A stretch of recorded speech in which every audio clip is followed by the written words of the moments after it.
My name is Elias Moore, and the winter I turned 36, I came back to Briar Hollow, Pennsylvania, because my mother died 3 days before Christmas. Briar Hollow is the kind of American town that looks like it was built to be remembered and then slowly failed at the task. One main street, a white church with a leaning steeple, a diner that smells like burnt coffee and old conversations. When I left at 18, I swore I would never come back. When I returned, snow was falling so hard it felt personal, like the sky had been waiting for me. My mother, Margaret Moore, had raised me alone in a narrow house on Cedar Lane. Heart failure, the doctor said. Peaceful, they said. But when I stood in the entryway of that house again, coat still on, breath fogging the air because the heat had gone out, I knew something about that explanation was thin, brittle, like ice you don't trust to hold your weight. The house felt occupied, not lived in, occupied. Her Christmas decorations were still up. She'd always put them out early. A plastic tree by the window, a ceramic nativity on the mantel, and her favorite, a wreath on the front door made of pine and red ribbon. Only the ribbon was black now. I told myself it was age, dust, shadow.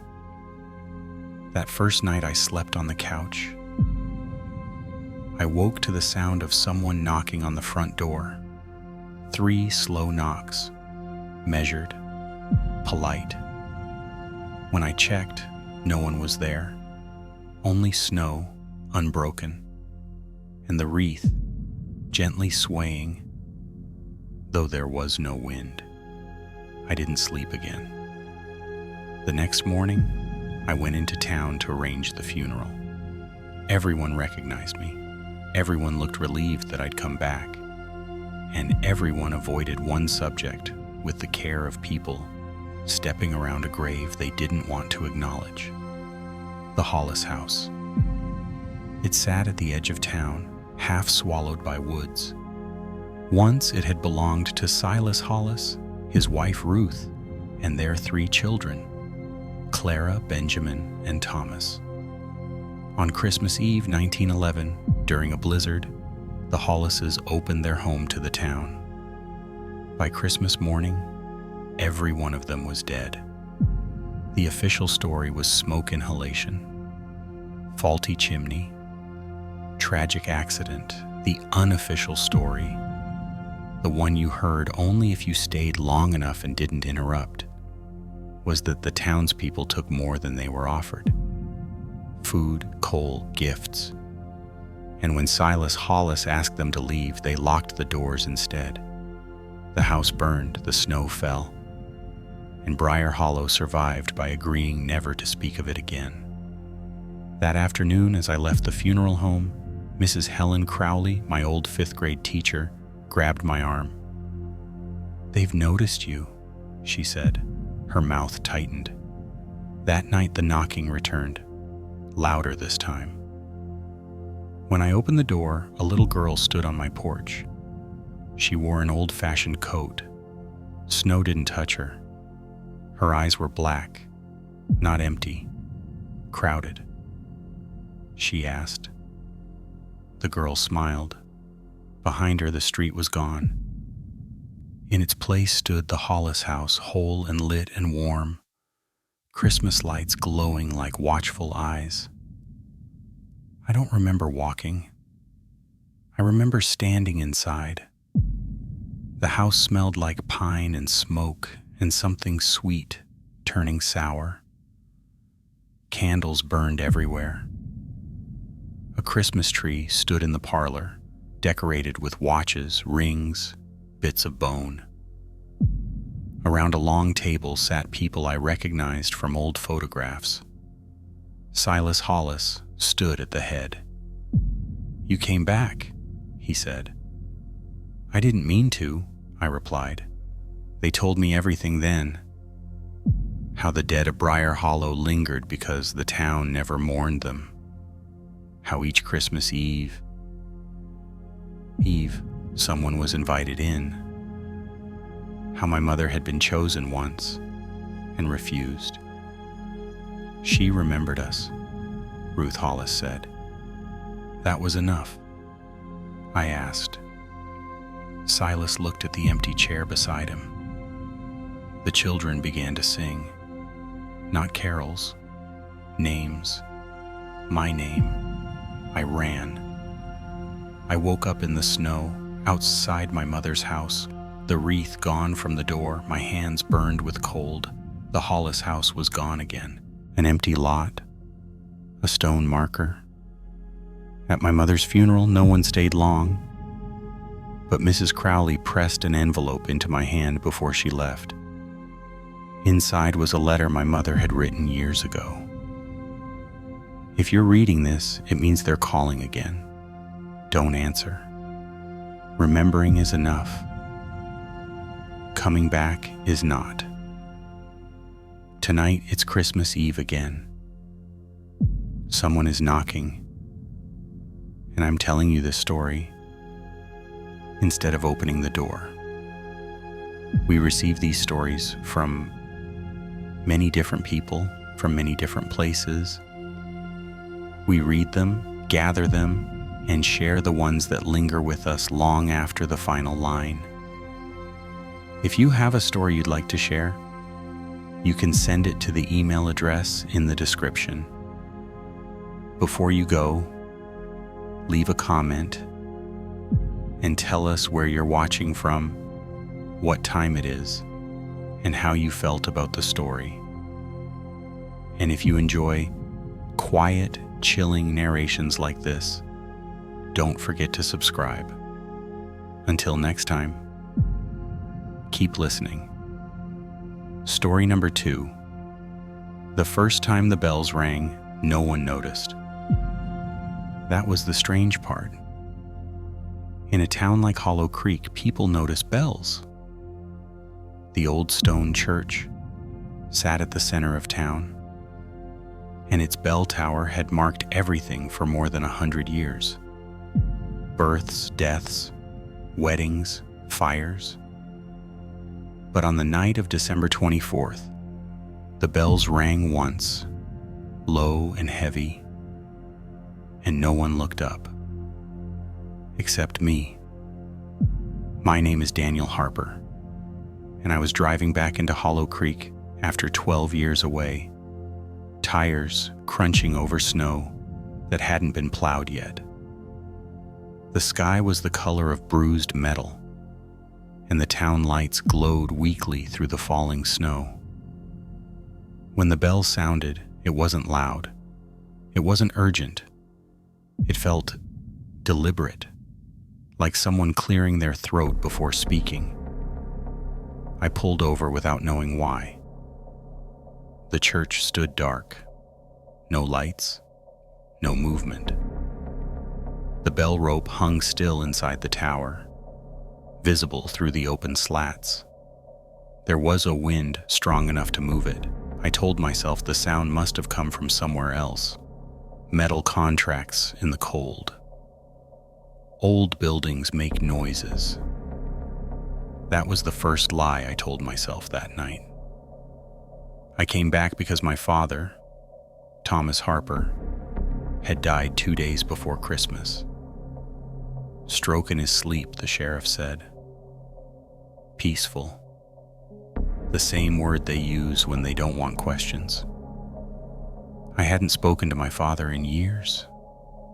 Not since the night I left Hollow Creek, and promised myself I would never hear those bells again. The house was exactly as I remembered it. Same creaking steps, same faded family photos lining the hallway, same smell of pine cleaner and old paper. But the Christmas decorations were new. A tree stood in the living room, lit and fully decorated. Wrapped presents sat beneath it. I hadn't put them there. I stood in the doorway for a long time, listening. The house was quiet, but not empty. The air felt thick, like it was holding something back. On the mantel sat a single card. It read, "You came back. We were afraid you wouldn't." The handwriting was my father's. I didn't touch the presents. I didn't turn off the tree.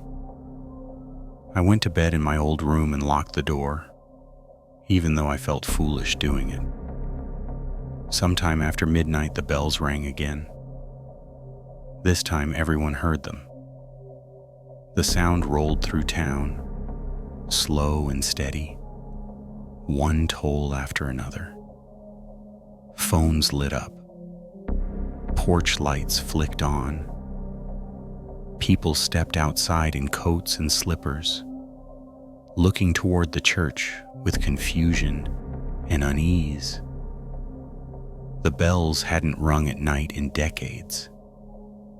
I watched from my bedroom window as figures began to move through the snow, not rushing, not panicked, walking, calm, drawn. They moved toward the church, as if answering an invitation they had been expecting. Against every instinct I had, I followed. The church doors stood open, warm light spilling out onto the snow. Inside, every pew was filled, not just with the living. I recognized faces from old photographs, names from gravestones. Generations of Hollow Creek sat together shoulder to shoulder, breath fogging the air, though the room was warm. At the altar stood my father. He looked healthier than I'd seen him in years, color in his cheeks, strength in his posture. He smiled when he saw me. "You're late," he said gently. I whispered. "Christmas," he replied. He told me then what the town never had. Hollow Creek was built on a promise. Every Christmas Eve, the living rang the bells and invited the dead to return just for the night, to sit, to be remembered, to not be alone. But traditions fade, people forget, and when the bells stopped ringing, the dead stayed behind. They waited.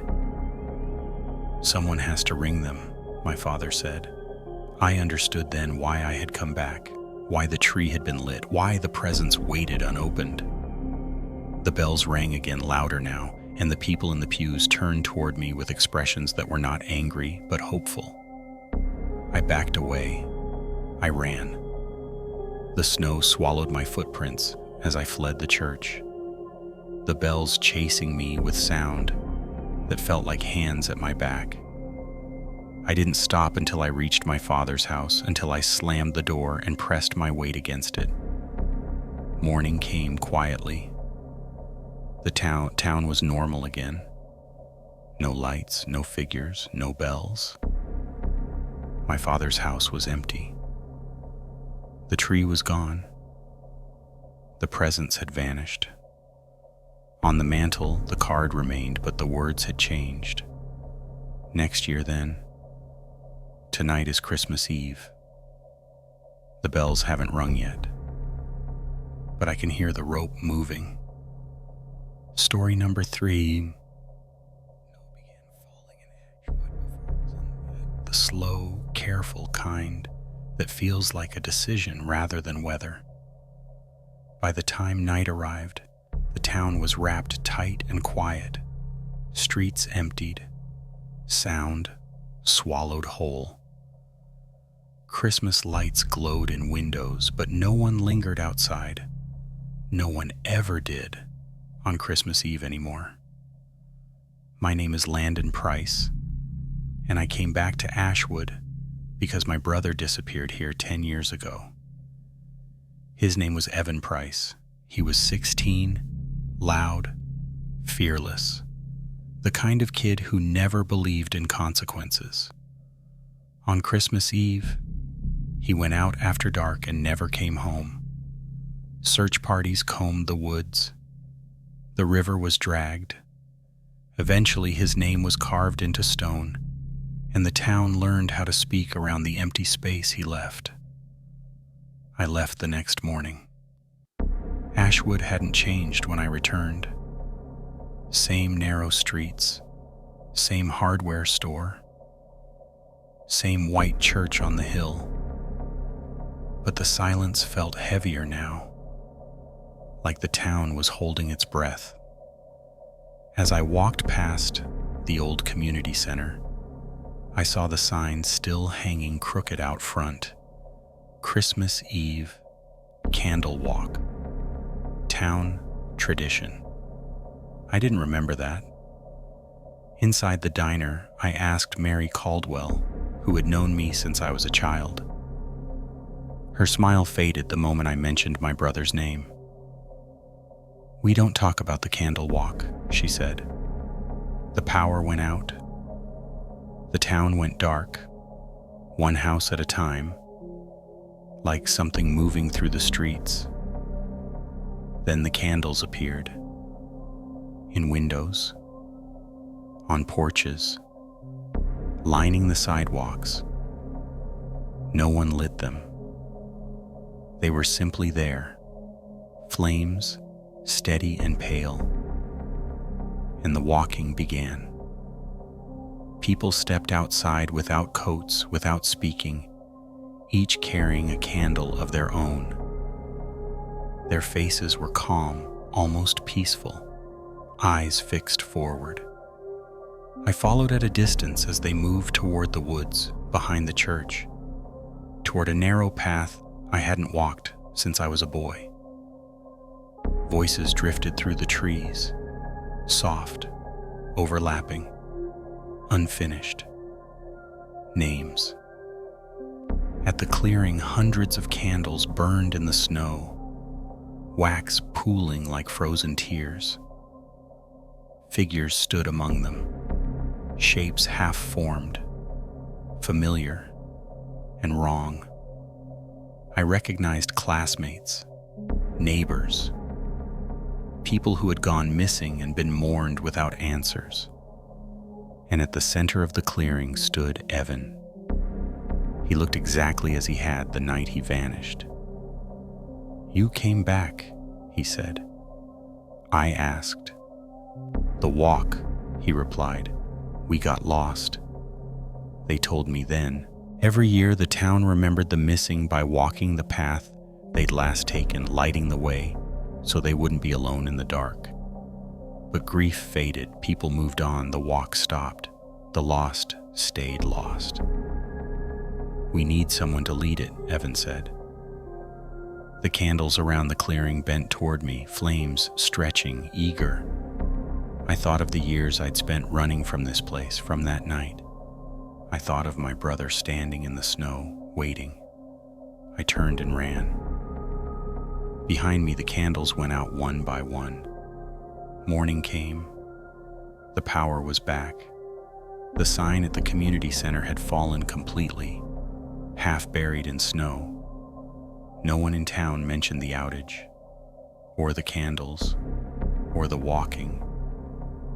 I left Ashwood before noon. My lights flicker, and somewhere beyond the glass, I see a single candle moving slowly through the dark, waiting for me to lead the way home. Story number 4. The town of Red Haven didn't lock its doors on Christmas Eve. That was the first thing I noticed when I came back. Porches were dark, wreaths hung limp in the cold, and front doors stood closed but unlocked, as if the town were expecting company that didn't need to knock. Snow drifted lazily through the air, untouched by wind, and the streets were empty in a way that felt rehearsed. My name is Caleb Wright, and I returned to Red Haven because my grandmother asked me to, 3 months after she was buried. The letter arrived without a return address, written in her careful hand, the ink slightly faded. "Come home for Christmas. It's time someone else listened." I told myself grief makes people see patterns where there are none. I told myself the letter was a trick of memory. But on December 24th, I found myself driving past the old water tower, past the cemetery gates, and into a town that seemed to recognize me. My grandmother, Eleanor Wright, had been the town's listener. That's what she called it. When I was a child, people came to our house at night, sat at her kitchen table, and spoke in low voices. She never asked questions. She never interrupted.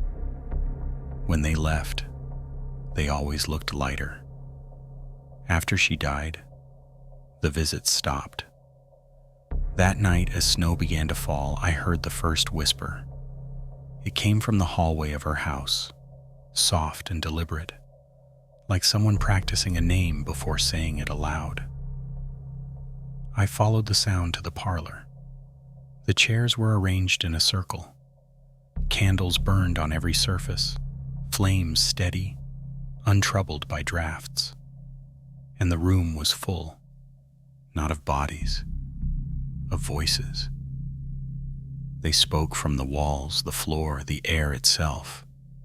Dozens of them. Men, women, children, all speaking at once, all saying different things, all afraid of being forgotten. "They've been waiting," my grandmother's voice said gently from just behind me. I turned. She stood there, solid and familiar, wearing her favorite blue sweater. She looked tired. "I kept them company," she said. "That was my job." I asked. Her smile was sad. The voices grew louder, more insistent. The temperature dropped. Frost crept across the windows in branching patterns that looked like reaching hands.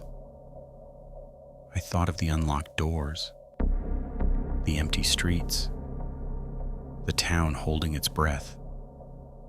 I shook my head. She nodded, as if she'd expected that. The candles went out all at once. Morning came pale and cold.